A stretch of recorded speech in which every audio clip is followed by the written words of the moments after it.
The day everything changed began with a strange sound in the sky. It was early morning, and people across the world had just started their normal lives. Some were going to school, some were opening shops, and some were still sleeping. Everything felt peaceful. Everything felt normal. But then, the sky cracked open. A long, deep vibration spread across the clouds. Birds flew in every direction. Dogs barked without reason. Car alarms activated by themselves. No one understood what was happening. Above the clouds, something massive moved. Something metallic, dark, and unlike anything humans had ever seen. A mother in New York whispered, "Is that a ship?" A farmer in Pakistan dropped his tools, staring upward with fear in his eyes.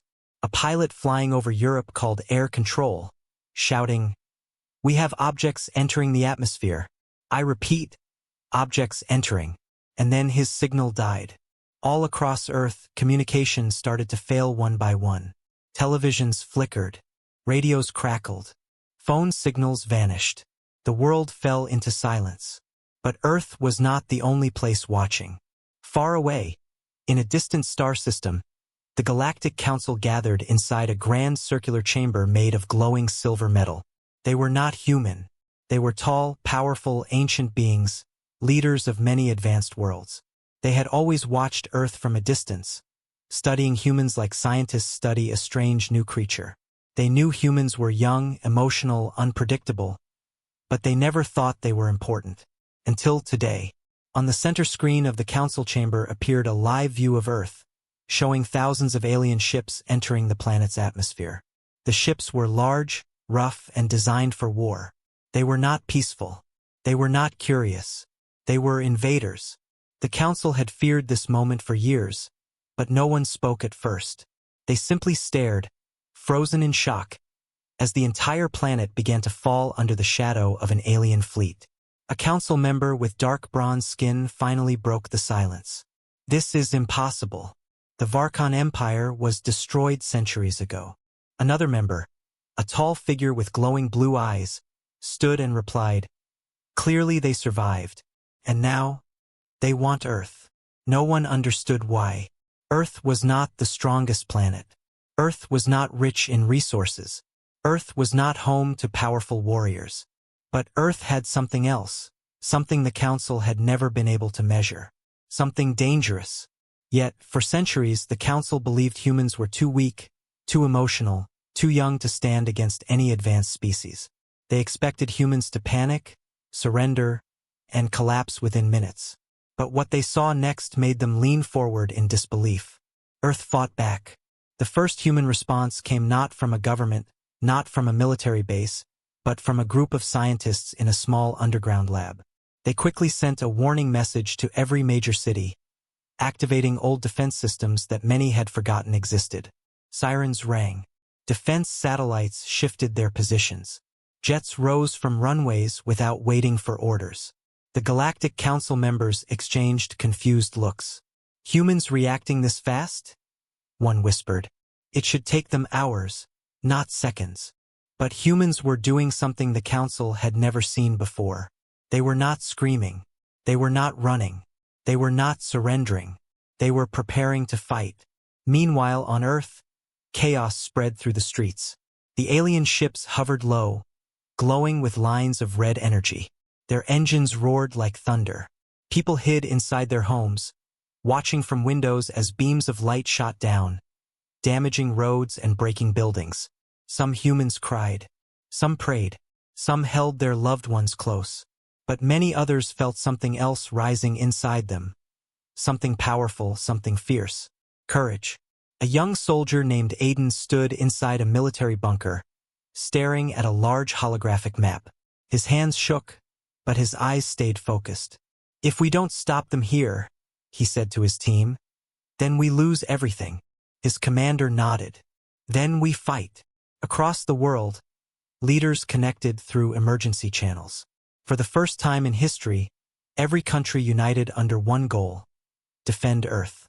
The Council watched all of this in disbelief. "This is not expected," said one elder alien, rubbing his chin. "A primitive species should not be this coordinated." Another council member leaned forward. Watch closely. Humans are strange. Outside Earth's atmosphere, thousands more alien ships appeared. Their dark metal hulls reflected lightning as they aligned into formation. The invasion had officially begun. Human jets took off in waves, flying straight toward the alien fleet. Missiles launched. Lasers fired. Explosions lit the sky. The council chamber shook with tension. They are actually engaging them? This is madness. This is courage. This is foolishness. But no matter what the council thought, one thing was clear. Humans were not giving up. A powerful shockwave flashed across Earth's upper atmosphere. The council gasped as one of the alien ships exploded. A small victory, but a victory no one expected. How did they do that? A council member whispered. Humans adapt, the elder alien replied. They learn fast. Too fast. Down on Earth, Aiden watched the explosion from the bunker screen. His voice cracked with hope. We can do this, he whispered. But his hope faded when a massive shadow appeared behind the smoke. A new ship, 10 times bigger, 10 times stronger. The ground trembled as it descended. The council stood up at the same time, eyes wide. That is the Varkon flagship, one said. If that lands, Earth is finished. People on Earth screamed as the sky darkened again. Buildings shook. Roads cracked. The air vibrated with a terrifying energy. Aiden looked up through the bunker window, his heart pounding. This is it, he said. The real invasion has begun. The Galactic Council stared at the screen with fear. And then, something unexpected happened. A faint signal appeared on their monitors, a human signal. A voice. Calm. Strong. Steady. The voice said only 3 words. We will fight. The council froze. The invaders hesitated. Earth held its breath.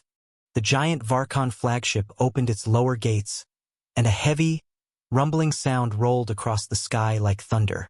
From the massive opening, beams of red light shot downward, scanning the ground as if searching for something or someone. Aiden felt the bunker walls vibrate. Dust fell from the ceiling. Everyone stay ready, he shouted.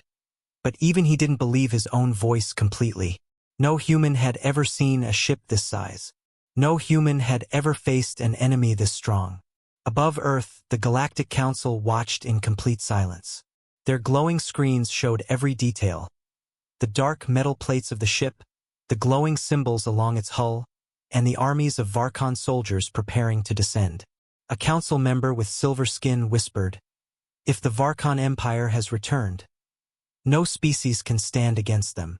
But humans are still fighting, another answered softly. Fighting? The first replied. No, they are surviving. The elder alien, who had seen more wars than any being in the chamber, leaned forward and said, No, look again. They are not surviving. They are resisting. The council stared at the screens again, and this time they saw it clearly. Humans were not falling back. Humans were pushing forward.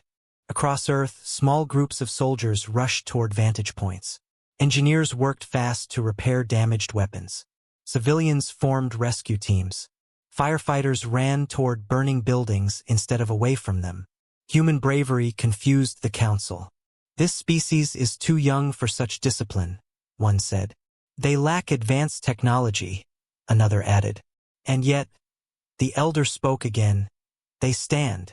Down below, the flagship released something from its inner chamber, huge armored pods falling toward Earth like burning meteors. The pods shook the air as they descended, leaving long trails of fire behind them. Aiden watched them drop. They're landing troops, he said. This is going to be bad. His commander nodded. We have to stop those pods before they open. Human jets moved quickly, firing at the falling pods, but the pods had strong shields. Rockets exploded against them but caused no damage. The council watched the battle play out. They will not break those shields, a council member muttered. But then something surprising happened. A single human jet flew straight toward one of the pods, too fast, too close. The pilot spoke through a broken radio line, his voice calm. If this is what it takes, then this is what I do. The jet smashed into the pod with full force. A massive fireball lit the sky. The council gasped. Humans gasped. Even the Varkon invasion fleet paused. One pod was destroyed. One pilot gave his life. One victory, against all odds. Aiden stared at the bright explosion. His heart felt heavy and strong at the same time. That man, he saved thousands, he whispered. The commander placed a hand on his shoulder. This is who we are, Aiden. We fight for each other. The council chamber was filled with murmurs. They sacrificed themselves? For their planet? For strangers? No species does that, not like this. The elder alien spoke quietly. This is why humans are dangerous. Not because of strength. Not because of numbers. But because of spirit. Meanwhile, the remaining pods crashed into the ground. The earth shook like an earthquake. One pod landed in the middle of a city. Another in a forest. Another near a military base. Each pod cracked open, releasing tall, armored Varkon soldiers with glowing helmets and sharp metallic weapons. They marched with perfect coordination, moving forward like a wall of metal. Aiden's base received an alert. Varkon troops had landed only 12 kilometers away. Without waiting, he gathered his team. We need to move before they reach the city. If they get there first, there will be no survivors. His team nodded, fear in their eyes but determination in their hearts. The Galactic Council saw the same thing on their screens. They are going to engage Varkon ground troops, one alien said. That is suicide, another replied. No, the elder corrected them. It is humanity.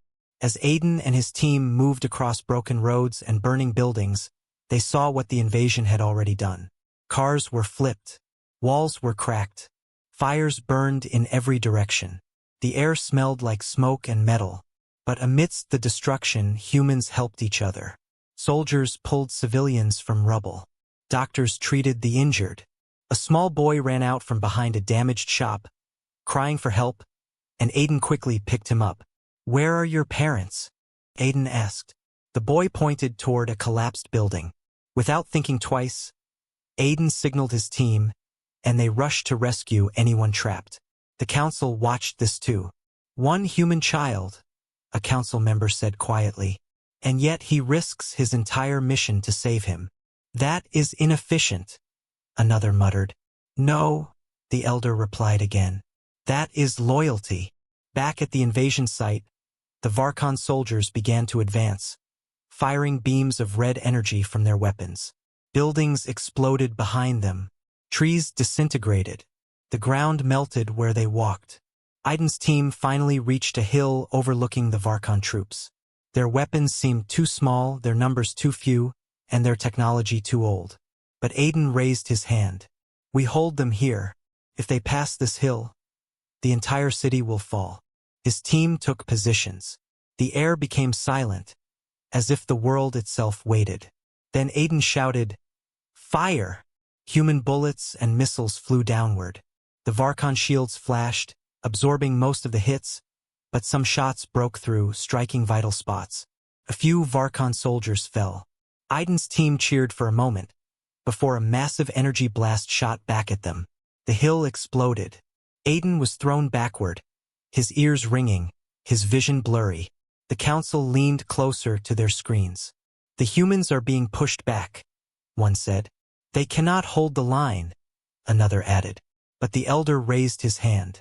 Wait. Aiden stood up slowly, coughing, and wiped the dirt from his face. His weapon was damaged, his team was tired, and the Varkon army was still advancing. Yet he whispered the same words the world had heard before. We will fight. The council chamber fell silent again. The Varkon flagship suddenly glowed brighter.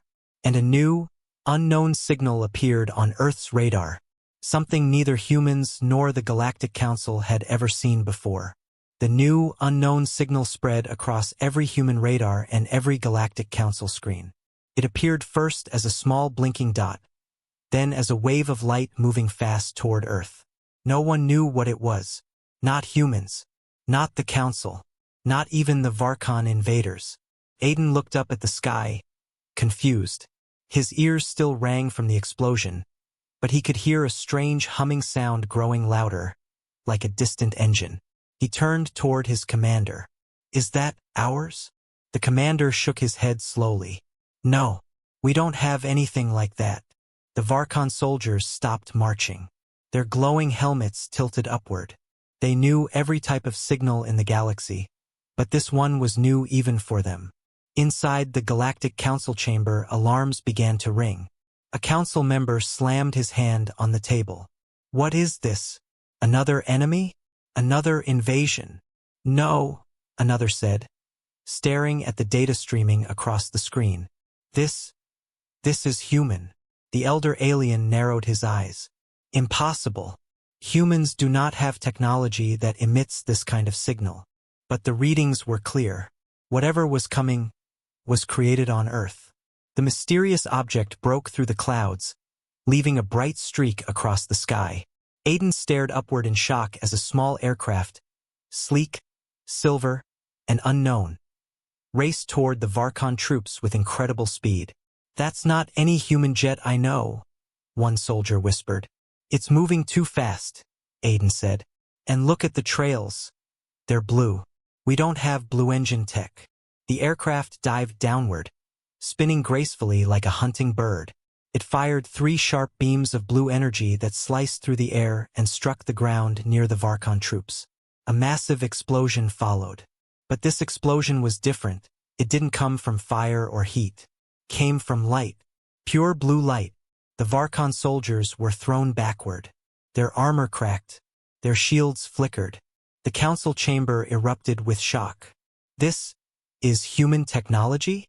Where did they get this? How can a primitive species advance this fast?" The elder leaned closer. "Something has changed on Earth."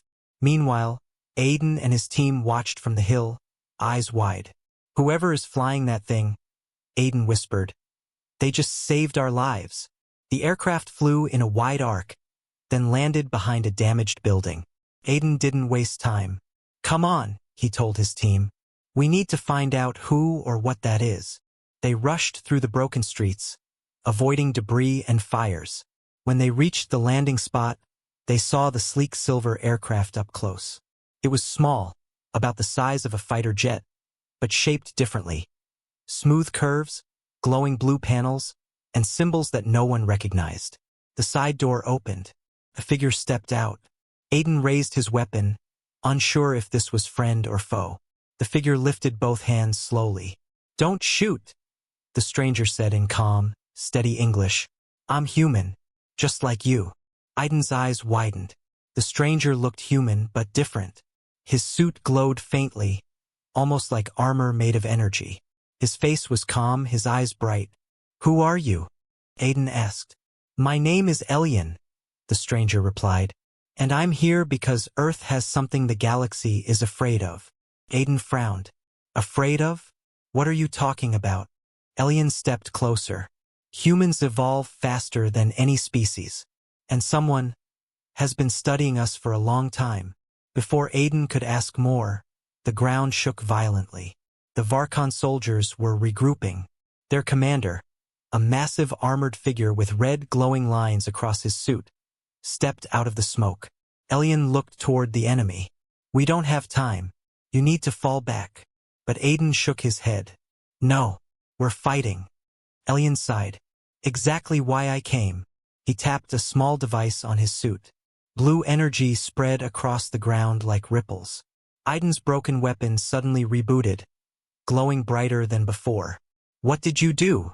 Aiden asked. "I enhanced your weapons," Elian said. "Human tech reacts well with my upgrades." The council watched everything from afar. "This human, he is not normal. He looks enhanced. He looks evolved." "No," the elder said. "He looks prepared." The Varkon commander raised his arm. A massive red beam shot forward, heading straight for Aiden and Elian. Elian moved faster than human eyes could follow. He created a blue shield around them. The red beam hit the shield and exploded outward, sending shockwaves across the city. Aiden fell to the ground, coughing from the dust. Elian remained standing, unfazed.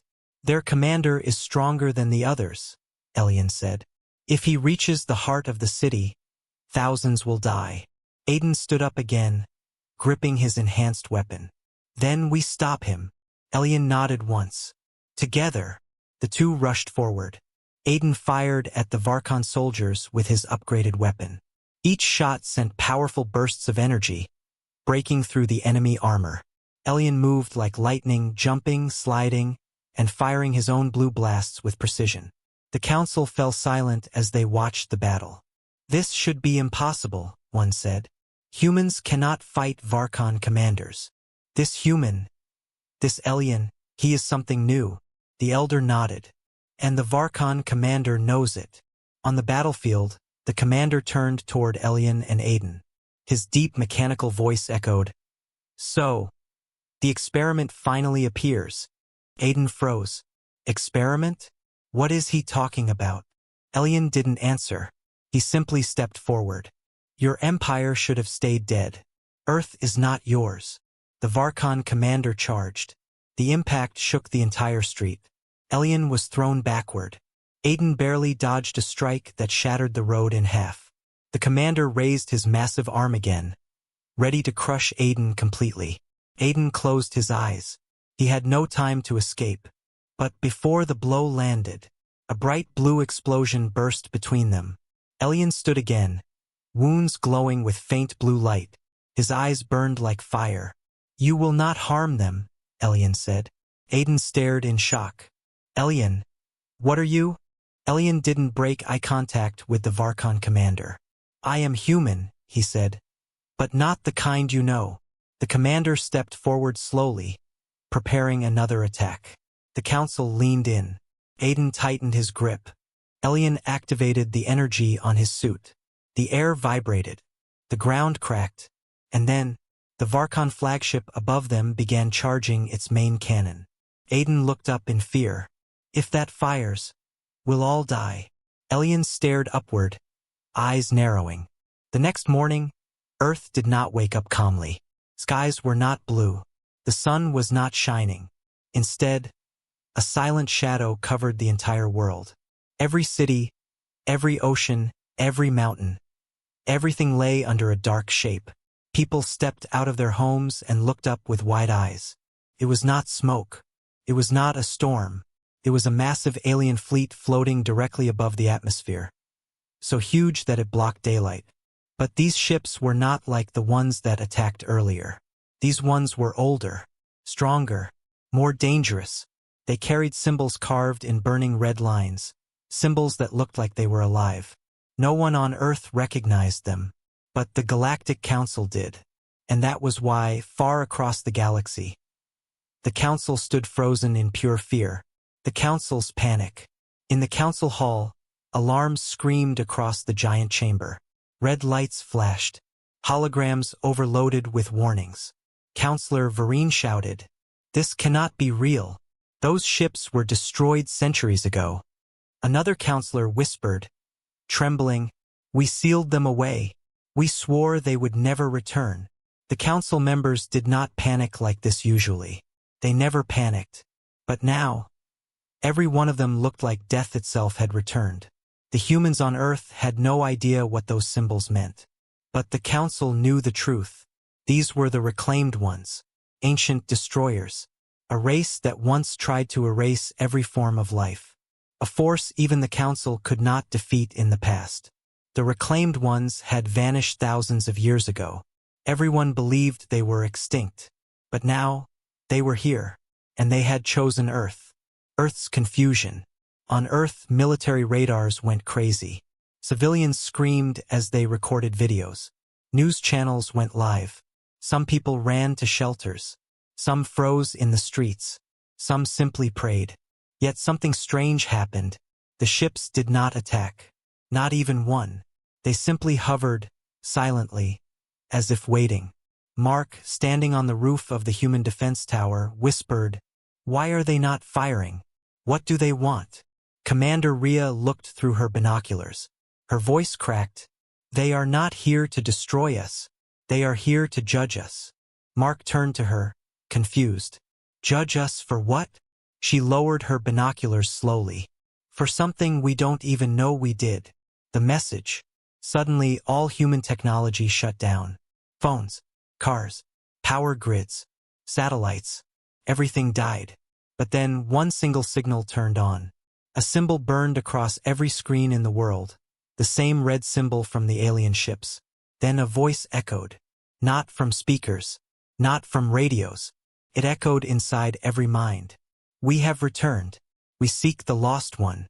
Give it to us, or we take your world. People screamed, covering their ears, but the voice was inside their heads. Inescapable. Commander Rhea stumbled back. Mark nearly fell to the ground. What do they mean? He shouted. Rhea whispered. The lost one. Who is it? But nobody had the answer. The council breaks. Back in the council hall, panic turned into something worse. Chaos. One council member struck the table with his fist. We must destroy Earth before the reclaimed ones get what they want. Marcus shouted. You will not destroy Earth. Humans did nothing wrong. But another counselor replied coldly. If the reclaimed ones find what they are seeking, every system will fall. Better one planet dies than the entire galaxy. The chamber fell silent. Marcus clenched his teeth. For the first time he was terrified not of the threat but of his own people. The council had decided. Earth must be sacrificed. A secret revealed. Meanwhile, in the underground Human Research Center, alarms beeped.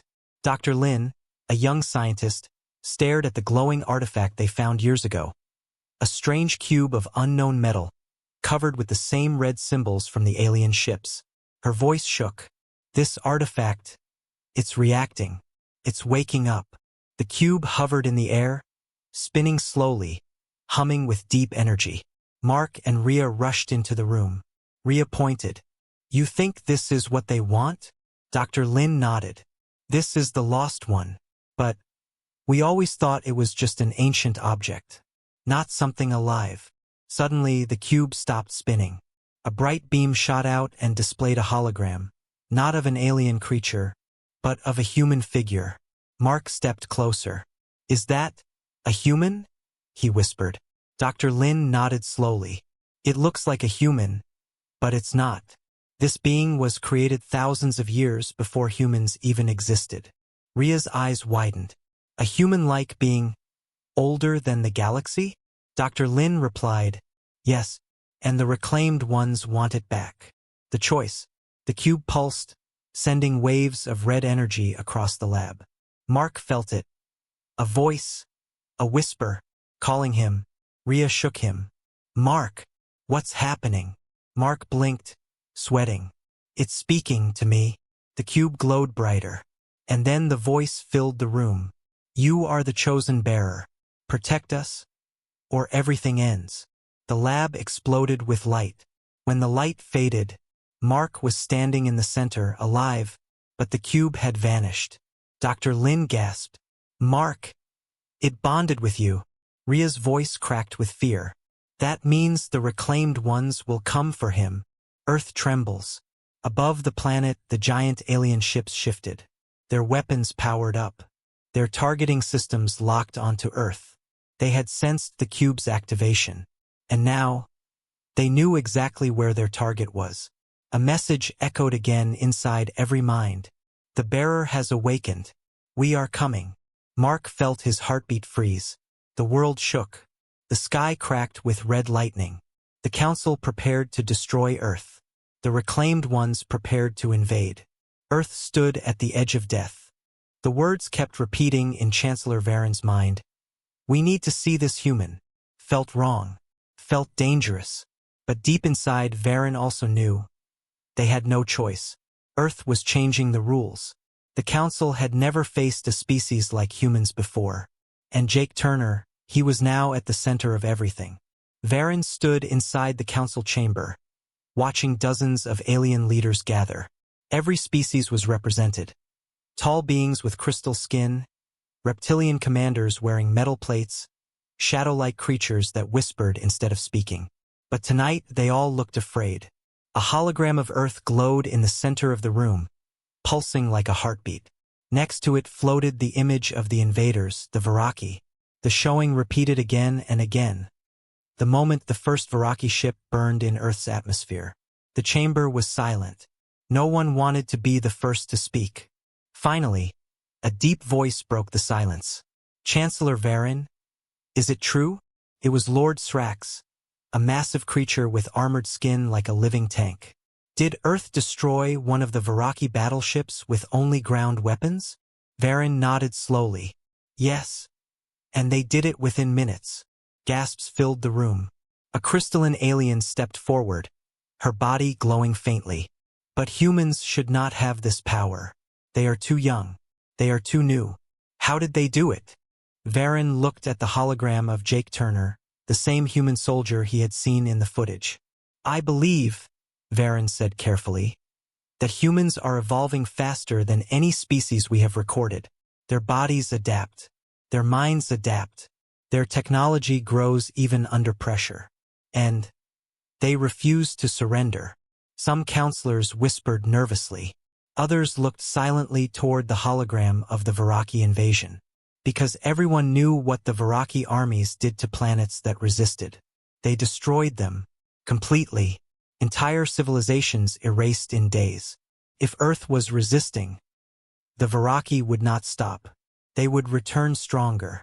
A faint tremor passed through the floor. Counselor Mirren, a small insect-like alien, twitched nervously. Was that a tremor from the engines? No, Varen said, staring toward the ceiling as a soft alarm began to ring. That tremor came from outside. A new hologram appeared automatically. One word flashed across the display. Inbound. Everyone froze. Lord Srax growled. Is that the Viraki? The hologram zoomed out, showing dozens, no hundreds of red enemy signatures moving through space. A massive fleet. The Viraki were already here. The council chamber erupted into chaos. They're attacking us first? But why strike the council? We are neutral. They want to remove witnesses. They want to control the galaxy. And then the alarms grew louder. Varen raised a hand, trying to calm the room. Listen to me. The Viraki are not coming for us. They are passing by us. Their course is clear. They are moving toward. The hologram locked onto a single blue planet. Earth. The shock hit everyone at once. They weren't sending scouts. They weren't sending warning ships. They were sending their entire invasion force. They planned to erase Earth today, Mirren shouted. Varen slammed his fist on the console. Everyone focus. The council must decide now. Do we stay silent, or do we try to stop them? Silence swallowed the room. It was the most important question in the council's long history. Another tremor shook the hall, this one much stronger. The lights flickered. Then a voice echoed through every speaker. Viraki fleet entering attack position. They will reach Earth in 12 hours. All eyes turned back to the hologram of Jake Turner. A simple human soldier. One man, but possibly the key to Earth's survival. Varen spoke in a low voice. We have misjudged humans. Their anger, their courage, their power. They are not weak. And if Earth falls, the galaxy will lose something important. Something we still do not understand. Counselor Srax stepped forward. What do you suggest? You want us to fight alongside humans? Varen's eyes narrowed. Yes, for the first time in history. The Council must help a young species. If we do not, the Viraki will conquer Earth. And then they will come for us next. Mirren's wings buzzed with fear. But humans will not trust us. They think we watched them suffer. Varen nodded. That is why I am going myself. The chamber erupted in shock. You can't. It's too dangerous. The Viraki will kill you before you reach Earth. But Varen looked determined. I will make contact with Jake Turner. He must know the truth. He must prepare Earth. Because if they lose, he pointed at the hologram of the Viraki fleet. The galaxy loses. A heavy silence filled the chamber again. Then the ship shook violently as a massive blast echoed outside. The hologram flickered. A new warning appeared. Viraki scouts detected. Brace for impact. Everyone froze. Everyone except Varen. He stepped toward the exit corridor. I leave now. As he walked out, the alarms grew louder, the ship trembled, and the Veraki fleet's shadow fell across the stars. But something inside Varen told him this was the greatest decision he had ever made. He reached the launch bay, where a small fast-travel cruiser waited. Pilot bowed. Destination? Chancellor? Varen stared into the dark space ahead, lit only by distant stars. Set course for Earth.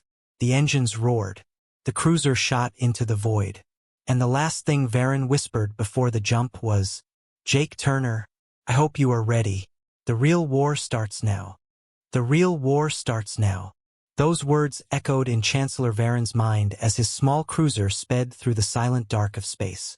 Stars stretched into long white lines around him as the ship entered hyperspeed. He stood near the front window, staring at the glowing blue in the distance. Earth, the planet he once believed to be weak. The planet now standing against the most brutal empire in the galaxy. Chancellor, the pilot said softly, Veraki warships are spreading across multiple sectors. They will reach Earth before us. Varen clenched his fists. We will reach them. Push the engines. Even if the ship burns. The pilot nodded and increased power. The cruiser shook like it would tear apart. But Varen didn't care. Earth needed help now. Meanwhile, on Earth, Jake Turner stood on the rooftop of a ruined building, holding a damaged helmet under his arm. Smoke filled the sky. Fires burned across the city. He could hear the distant screams of survivors and the roar of enemy drones. He stared at the horizon. Alien ships, massive dark red Veraki carriers, moved like giant shadows across the clouds. One of them fired a blast toward the city. A bright beam, a deafening explosion. Buildings folded like paper. Jake felt rage rise in his chest. These monsters just keep coming, he whispered. His commander, Captain Harris, climbed up the broken stairs behind him. Jake, another Veraki wave is coming. They're hitting everything. We can't hold much longer. Jake didn't look back. He kept staring at the sky. How many ships this time? Too many, Harris said. And they're stronger. We need backup. Real backup. Something big. Jake put on his helmet, his jaw tightening. Backup isn't coming. But even as he said it, he hoped he was wrong.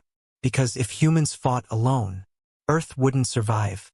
Back in space, Varen's cruiser exited hyperspeed with a violent jolt. The blue planet of Earth filled the entire window now. But so did something else. The Veraki Armada. Thousands of warships, each one as large as a city, dark and red like floating fortresses. Their weapons glowed with deadly energy. The pilot's voice trembled. Chancellor, we're too late. No. Varen stepped closer to the glass. We still have one chance. They have not deployed their planet cleaver yet. The planet cleaver was the Veraki's most destructive weapon. Could slice a planet in half with a single hit. If that weapon fired, Earth was finished. Get me close to the surface, Varen ordered. I must find the human soldier, Jake Turner. The pilot activated the landing sequence. As they descended, enemy scouts detected them. Red warning lights flashed. Veraki fighters incoming. The cruiser shook as enemy fire struck its side. Hold steady, Varen shouted. The pilot swerved between debris and burning clouds. Lasers sliced past their window. The roar of engines filled the cabin. Another blast struck the hull hard. We can't take many hits, the pilot yelled. Just get us down, Varen demanded. The cruiser dived sharply. Earth's atmosphere burned around them as they descended toward the ruined city below. At the last possible second, the ship smashed into an abandoned street, skidding across the ground and hitting a collapsed building. Silence. Smoke. Then movement. Varen crawled out of the wrecked ship, coughing, his armor dented and smoking. The pilot was alive too. Barely.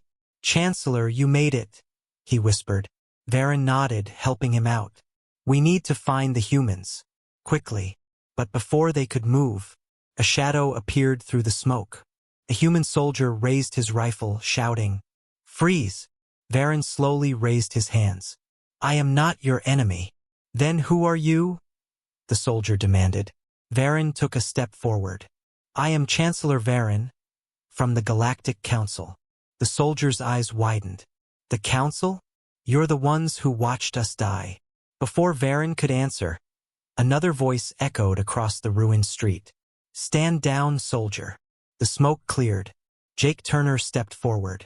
The same man Varen had seen in the Council's footage. The human who destroyed a Veraki battleship with ground weapons. Jake stared at Varen with cold eyes. You finally decided to come down from your throne? Varen bowed his head. We were wrong about your species, and now the Veraki are about to wipe out Earth. I came to help. Jake didn't lower his rifle. Why now? After all this destruction, now you choose to help. Varen looked at him hard. Because you are the only species in the galaxy that can stop them. Jake lowered his weapon slowly. Then start talking. What do we need to know? Varen stepped closer. First, the planet Cleaver. The Veraki will use it soon. You must stop that weapon or Earth will fall. Jake looked up at the sky, where the massive Veraki fleet hovered like a storm of fire. And how do we stop something that big? He asked. Varen reached into his armor and pulled out a small glowing device. With this, a disruptor, it can break the Cleaver's power core, but only if someone plants it inside the weapon manually. Jake took the device, staring at it. A suicide mission, he said quietly. Varen nodded. Yes, but if no one tries, Earth dies. Jake looked at the sky again. He knew what he had to do, but before he could speak, the ground shook violently. A blast of red energy hit the city, closer than ever before. Captain Harris ran toward them, shouting, Jake, the Veraki are deploying something huge, bigger than anything we've seen. Jake turned to Varen. What is that? Varen swallowed hard. It is the Cleaver. Everyone froze. A massive shadow spread across the sky, blocking out the sun. A giant ship, 10 times larger than any other, descended slowly, glowing with deadly red energy. Jake tightened his grip on the disruptor. Varen looked at him. Jake Turner. This is the moment the galaxy feared. Jake stepped toward the burning battlefield. No. He looked up at the monstrous ship. This is the moment the Veraki should fear. This is the moment the Veraki should fear. Jake Turner said the words quietly, but the fire in his voice carried across the ruined street. Above him, the giant Veraki planet Cleaver slowly descended, so massive that it darkened the entire sky. Its red energy core pulsed like a beating heart. Each pulse felt like a countdown to Earth's final breath. Varen stepped beside Jake, breathing heavily from the crash. Jake. Once that core finishes charging, the Cleaver will fire. One shot, and Earth will be gone. Jake didn't look away from the sky. How long do we have? Varen closed his eyes briefly, then answered. 40 minutes. Captain Harris cursed under his breath. 40 minutes? We can't even get close to that monster. Jake turned the small glowing disruptor over in his hand. It hummed softly, like it was alive, like it was waiting. What do I have to do? Jake asked. You must enter the Cleaver's lower reactor chamber, Varen explained, his voice tense. There is a narrow maintenance shaft. If you plant the disruptor at the power heart, it will overload the entire system. Jake stared at the device again. And then, Varen hesitated. The silence was the answer. Jake nodded slowly. A one-way trip. Harris stepped forward. No, Jake. You can't seriously be thinking. But Jake cut him off. Harris, if we don't stop this thing, all of us die. Everyone on this planet. Harris clenched his fists but didn't argue. Jake had already made up his mind. The sky falls apart. A deafening boom shook the ground. The Cleaver fired a warning shot. A beam of pure red energy that sliced an entire mountain in half far away. The shockwave hit them like a storm, throwing dust, debris, and shattered metal through the streets. The weapon was testing itself.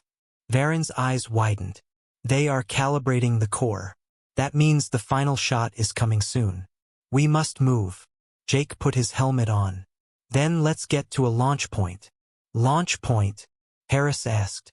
Jake pointed to a fallen Veraki troop carrier nearby. That alien ship has boosters strong enough to reach the Cleaver's lower hangar. Harris blinked. You want to fly an enemy ship? Jake smirked under his helmet. Only need it to fly for 5 minutes. Inside the alien carrier, the three of them rushed toward the wrecked troop ship. Inside, dead Veraki soldiers lay scattered. The ship hummed with dim, flickering red lights. Jake slid into the pilot seat. The controls looked like a nightmare: spikes, glowing symbols, 6 levers, and a pulsating orb where the steering wheel should be. Harris stared. You know how to fly this thing? No, Jake said calmly. But how hard can it be? Varen placed a hand on Jake's shoulder. Let me help. I have studied their technology. I can guide you. Jake nodded. Do it. Varen tapped a long red console. A holographic screen flared to life, showing the Cleaver's massive underside. Jake grabbed the alien handles. Hang on. The ship roared upward, shaking violently as it lifted from the ruins. Dust exploded around them. Then, they shot into the sky, the road to the monster. As they climbed higher, the full size of the Cleaver became terrifyingly clear. It wasn't a ship. It was a floating city of death, kilometers wide, covered in jagged armor and glowing scars of ancient battles. Harris whispered, How are we supposed to get inside that thing? Varen pointed. There. That open port is a cargo intake. If we slip in with debris, their sensors will not detect us. Jake pulled the controls sharply. The ship dived between falling rubble, broken fighters, and burning chunks of metal. Lasers streaked past them. The Cleaver's defenses were awake. Jake gritted his teeth. We're not dying now. The carrier flipped sideways, narrowly dodging a plasma blast that burned through a dozen other ships. Then he pushed the boosters. The ship rocketed forward, straight into the open intake port. For a second, everything was fire, smoke, metal. Then, they were inside, the heart of the beast. The interior of the Cleaver was a maze of glowing pipes, red steam, and giant rotating energy coils. Sparks rained from above. Varen quickly opened the hatch. This is as far as the ship can go. Jake, the shaft you need is through there. Jake took the disruptor device from his suit pocket. Its glow reflected off his helmet's visor. Harris stepped in front of him. Jake, listen. If you go in there, you're not coming back. Let me take it. Jake shook his head. You're married. You have a family waiting. I don't. Harris clenched his jaw. Jake placed a hand on his shoulder. Earth needs you to lead. After I'm gone. Harris's eyes reddened, but he didn't stop him again. Varen stepped close. Jake Turner. If humanity survives this, history will remember your name. Jake smiled slightly. Just make sure humanity survives. Then he entered the glowing red maintenance shaft. Inside the shaft, the heat was unbearable. Red plasma pulsed through the pipes like burning blood. The metal walls vibrated with energy. Jake crawled deeper, each step heavier than the last. A low hum filled the tunnel, the sound of the Cleaver charging. Faster now. More intense. The final shot was coming. Jake moved faster. Sweat filled his helmet. His hands trembled. But he didn't stop. Finally, he reached a circular chamber. In the center floated a massive glowing orb, the heart of the Cleaver. It crackled with deadly energy. Jake took out the disruptor. The device vibrated violently, reacting to the energy in the room. This was the moment, the choice. Jake raised the device toward the orb. Behind him, a deep metallic roar echoed. Veraki guards, huge armored monsters, were running toward him, their claws scraping the walls. Jake looked back. Then he smiled. Too late.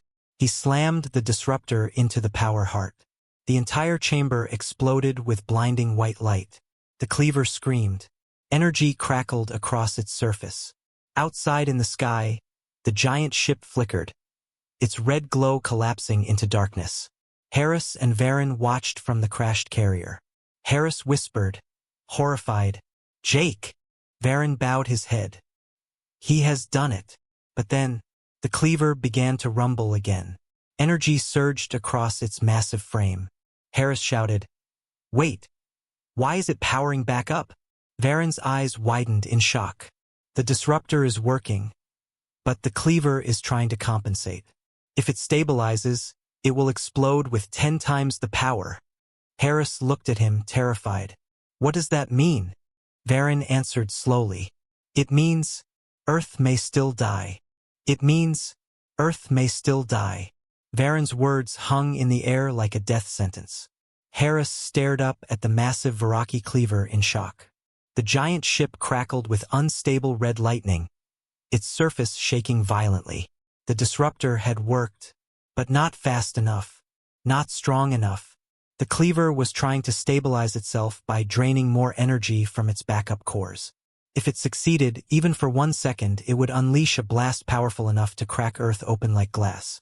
Harris whispered, voice breaking, "Jake, did all that for nothing?" Varen shook his head slowly. "No, Jake gave us a chance. But humans must finish what he started." As he said those words, the cleaver released another massive shockwave. Red lightning struck the ground around them. Tall buildings fell like sandcastles. Alarms all across Earth screamed with warnings. The final countdown had begun. Inside the cleaver, Jake Turner was still alive. Barely. He lay on the metal floor of the reactor chamber. Smoke rose from his armor. His helmet visor was shattered. But his eyes were open, burning with determination.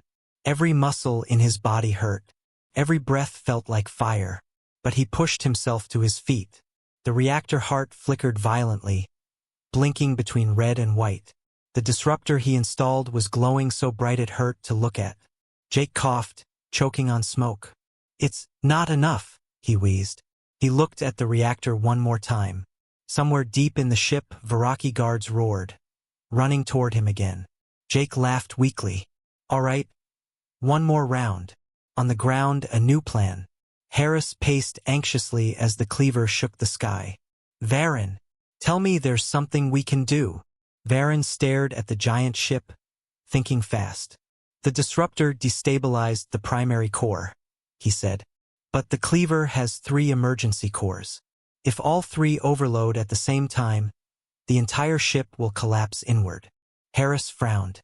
"Meaning, it will implode?" Varen nodded. "And the implosion will happen in space, not on Earth. The planet will survive." Harris grabbed Varen by the shoulders. "How do we trigger the last overload?"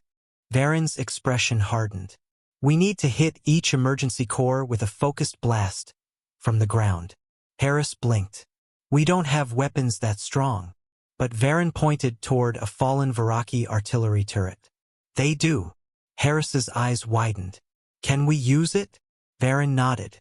"If we repair it fast enough." And so the two ran toward the alien weapon. Jake's last climb. Jake stumbled through the burning corridors of the cleaver. Every few seconds, a plasma conduit exploded. Shards of metal flew past him. He reached a lift shaft. The only way to the emergency cores was up, hundreds of meters up. Jake stared at the ladder. "I hate ladders," he muttered. But he grabbed the metal bars and started climbing. His hands shook. Blood dripped from his gloves. His breathing was ragged. But he climbed, because if he stopped even for a second, Earth was gone. Halfway up, he felt the entire ship tilt violently. He slipped, but caught himself. He laughed breathlessly. Not today. At the top of the shaft, the door was sealed. So Jake did what humans do best. He punched it, again, and again, and again, until the door cracked, until he forced it open. Behind the door was the emergency core room, glowing bright red. Jake limped inside. "This ends now. Ground team, fire time." Harris connected wires, slammed panels shut, and reattached coils as fast as he could. "Varen, is it ready?" Varen powered the turret. The alien weapon hummed with a deep, terrifying sound. "Yes, but the shot must be perfect. Too high, miss. Too low, miss. And we have only one shot before it overheats." Harris swallowed hard. "Jake, wherever you are, we're finishing this for you." Varen braced himself and aimed the turret at the first emergency core glowing on the cleaver's underside. Firing! A massive beam of blue energy shot from the turret, striking the core. The first emergency core exploded. The cleaver roared like a living beast. "One down!" Harris shouted. Jake's last stand. Inside the emergency core chamber, Jake saw a red panel flashing rapidly. He knew what it meant. The other cores had been hit. He smiled proudly. Good. They figured it out. The emergency core in front of him shook violently as it tried to stabilize. Jake grabbed a broken pipe. If he destroyed the last stabilizer manually, the overload would finish. He pulled with everything he had. The pipe snapped free. The emergency core screamed and shook. Jake stumbled back, collapsing to his knees. He dropped his helmet. He closed his eyes. Earth is safe. The chamber glowed brighter and brighter, white light filling the entire room. The sky tiers open. On the ground, Varen and Harris watched as all three emergency cores exploded in perfect sequence. Then, the entire cleaver twisted inward. Its massive body bent like folding metal. The structure cracked. A blinding flash shot out. The implosion consumed the entire ship. And then it vanished, disappearing into a silent burst of light. The sky cleared. The red clouds vanished. Earth was still there. Alive. Safe. Harris fell to his knees, breathing hard. We did it." Varen stared at the empty sky. His voice was quiet. "Jake Turner did it." Aftermath. Rescue teams searched the area where debris fell. Broken ships, armor pieces, weapons. But no body. No Jake Turner. Some said he died in the implosion. Some said he was vaporized instantly. But others believed something else. That he survived. Somewhere. Somehow. Because humans were not like other species. They didn't break. They didn't surrender. They didn't disappear so easily. Varen raised his head to the sky. "Jake Turner, wherever you are, the galaxy owes you everything." Hours later, a faint, broken radio signal appeared on Earth's military channel. Static, sparks, glitches, then a voice. Faint, weak, but alive. "Eris, Varen, if you hear this." Harris froze. Varen's heart stopped. The voice continued. "I'm not dead. Not yet. Static. Still fighting. Static. War isn't over." The signal cut. Harris whispered, "Jake is alive?" Varen stared at the sky, and for the first time in a long time, he smiled.